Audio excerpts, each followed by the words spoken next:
Assalamu alaikum. Hello viewers. I think that you are well by the grace of Allah.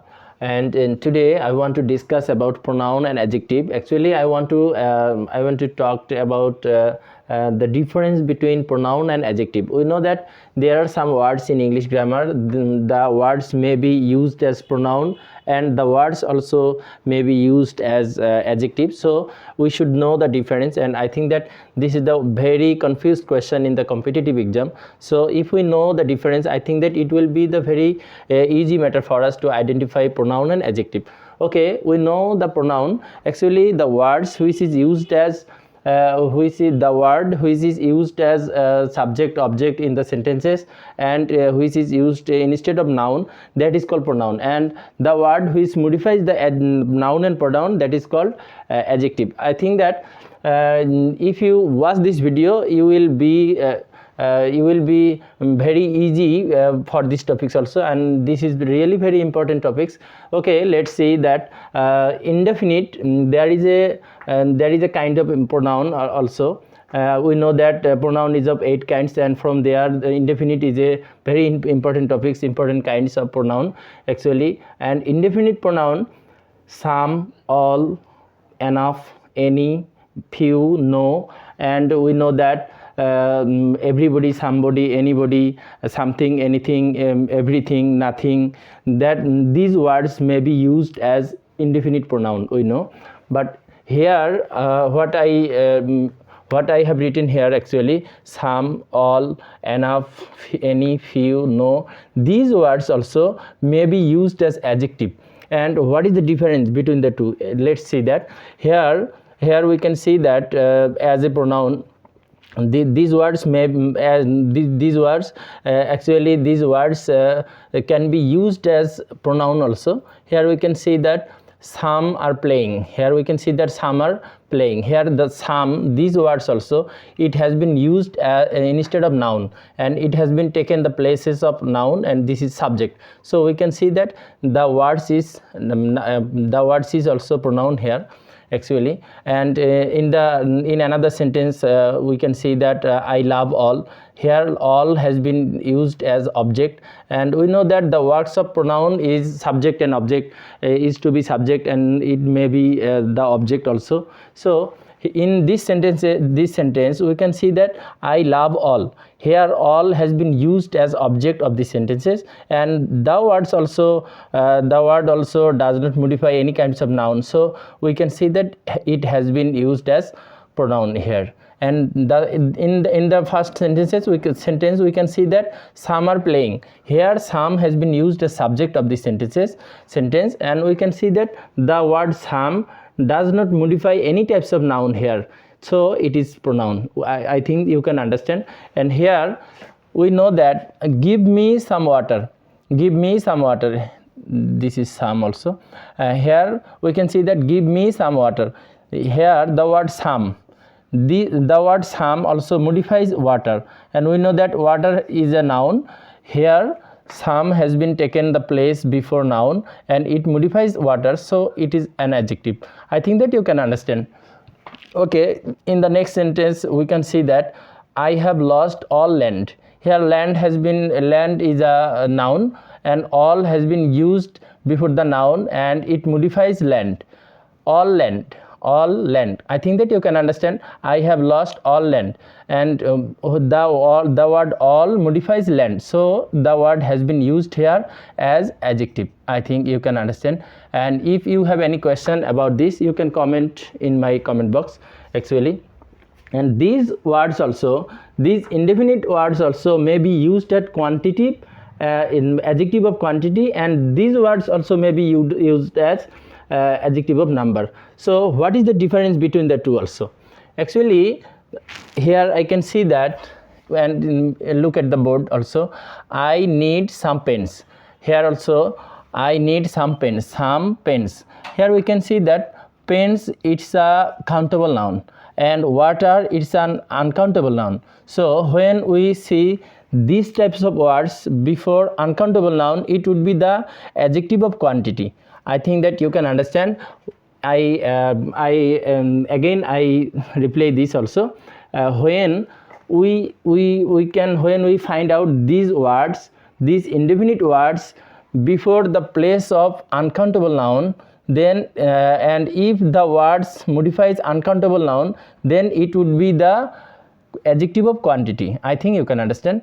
And if we get these words before the noun, and if the noun is the noun of countable noun, then we can see that the words would be adjective of number. I think you can understand. Okay. And next to here we can see that distributive pronoun, such as we can see that distributive pronoun here also is, every, either, neither. These four words also are used here as distributive pronoun. We can see that in this sentence, each of the sons followed his father's trades. Each of the sons followed his father's trades. Here each has been used as the subject of this sentence. So we can see that each, this word has been taken the place of subject, and it is here used as a pronoun. I can see that the pronoun, the words of the pronoun is to be subject and object. So is the word which is also the distributive word, and is has been used here as subject, and the word is also does not modify any types of noun, so it is subject here.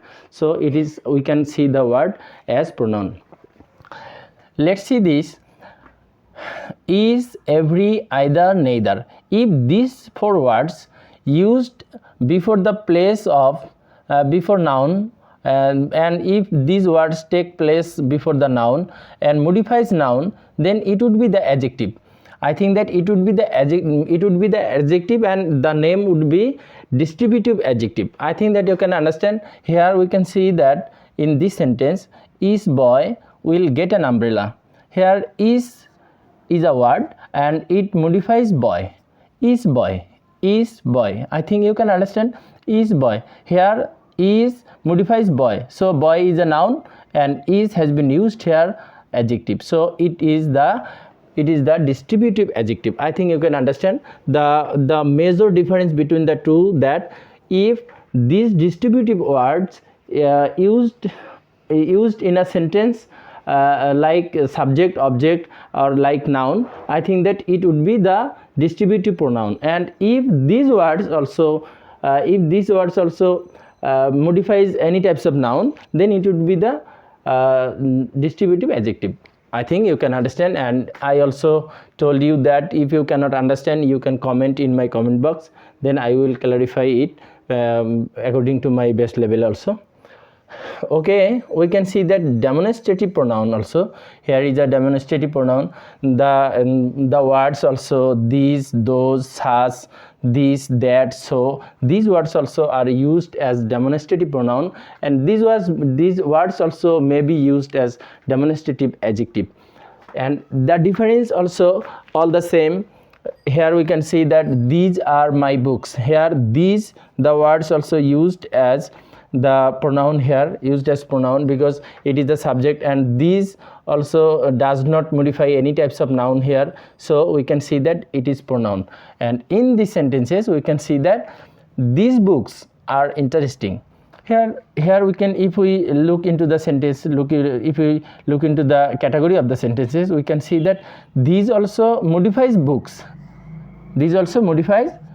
So we can see that these has been used as adjective of the books. So we can see that these, in these sentences, these has been used as demonstrative adjective. I think you can understand. Like this sentence, in the next sentence we can see that this is a pen. Here this has been used as subject of this sentence, and we can see that it is pronoun. And here we can see that this pen is mine.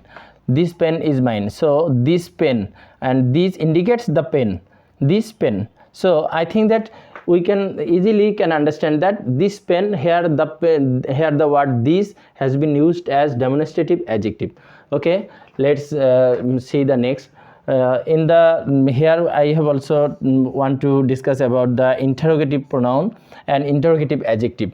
Okay, interrogative pronoun, what, which, who, whose, whom, this type of words, and these words also may be used as interrogative pronoun when it would be the subject object in the sentences. And here we can see that who are you, who are you, and here who, the word has been used as subject of the sentences and it has been used here as pronoun. I think you can understand. And in the next sentence we can see that which is your pen. Which, here the word which also does not modify any types of nouns, so it has been used here as pronoun. I think you can clearly understand. And I also told you that if you cannot understand, you can comment in the comments box, and then I will discuss it about in front of you, and then I think it would be the really very clear for you. Okay, let's see the interrogative adjective. Here which, what, who is, whose, these three words may be used as interrogative adjective. If these words indicates any words, any nouns, or if these words indicates or modifies any nouns or pronoun, then it would be the interrogative adjective. Let's see that. What class do you read in? What class do you read in? So here we can see that what, the word what, it is also used it is also used before the noun class, and it indicates class. What class, what class. So we can see that it has been used here as an adjective. So we can see that this what, here the word here what has been used as interrogative adjective. I think you can understand. Like this also there is a sentence, which pen do you want, which pen do you want. Here we can see that which has been also used before the noun pen, and which also indicates pen. So I think that the which, the word has been used here an adjective, and it would be the adjective of interrogative or interrogative adjective. I think you can understand. Okay, let's see another thing, relative adjective and relative pronoun. These words also may be used as relative pronoun, and these words also may be used as relative adjective. Okay, let's see. I saw a kite which was flying. I saw a kite which was flying. Here we can see that in the sentences, I saw a kite which was flying. Here which has been used instead of kite. In this clause we can see that which has been used instead of kite. So we can see that it has been used as pronoun, and the word which does not modify any nouns or pronouns, so it is pronoun here. I think you can understand. Which has been used here instead of kite. So we know that the word which is used instead of noun, that would be the pronoun here. So we can see that this is pronoun. I think you can understand. And in the next sentence, he lives in a house that belongs to me. Here we can see that a house and that we can see that has been used instead of house. Okay, and it is the subject of the next clause. So we can see that that has been used here as pronoun. I think you can understand. And in the next sentences, these words may be used as relative adjective. Okay, here we can see that which, what, that, whose, these four words may be used as relative adjective. There is also kinds of adjective which may be used as relative adjective. Okay, let's see that. She asked me which book I liked. Here also which book, these are also these two words also used as relative, and which also used before the noun book. So it indicates the book, and the word also used here as an adjective. So we can see that this is relative adjective. I think you can understand. There is also another sentence, this is that pen, this is that pen she lost yesterday. Suppose my friend has lost, my friend Nipa who has lost a pen yesterday, and if we got the pen today, and we can see that this is that pen she lost yesterday, or you lost yesterday. Here we can see that pen, here that also used before the noun pen, and it indicates the pen, so it has been here as an adjective. So we can see that this is a relative adjective. I think you can understand. Okay, This was the adjective difference of adjective and pronoun. I think that you can understand this, and you know that Mind Academy will describe this type of words also in Bengali version if you want to know. And in the next we can see that reflexive, there is also a reflexive pronoun also, we know, and there is also a name emphatic. So the words may be reflexive and the words also may be used as emphatic. And what is the major difference between the two? Let's see this. Actually, when we get these words before when we get these words after the verb and preposition, then the words would be the reflexive pronoun. I think you can understand. Here we can, let's see the sentence, he helps herself. Here we can see that helps, it is a verb, and after help the word himself has been used, so we can see that it is reflexive pronoun. I think you can understand. In the next sentence we can see that she talks about herself. Here about is a pronoun, about is a preposition, and after preposition we can see that herself has been used, so we can see verb and preposition plus reflexive. This would be the formula. I think that you can understand. Verb, preposition plus reflexive. And if we get these words before after verb and preposition, then we can see we can find out that these words would be reflexive pronoun. I think you can understand. And here also we can see thus. Okay, let's see another thing. Noun, pronoun and emphatic. And if we get these words after noun and pronoun, the words would be emphatic. Here we can see that I myself do the work. Here I, this is a pronoun, and after the pronoun we can see the myself, the word, so it has been used here as emphatic pronoun. I think you can understand. In another cases we can say that own self and own selves, these words also may be used as emphatic pronoun. We can see the cat is only for her own self. Here we can see that the cat is only for her, for own self. If we can see that in these sentences, own self and own selves, these words may be used as emphatic pronoun. I think you can understand. Okay, dear guys, you know that the Mind Academy, it's an extraordinary channel to describe Bangla, English and mathematics and another necessary subjects, I think. So if you like this channel, I think that you should subscribe, and may Allah give you the great opportunity to fulfill yourself. Okay, thank you so much. Allah Hafiz.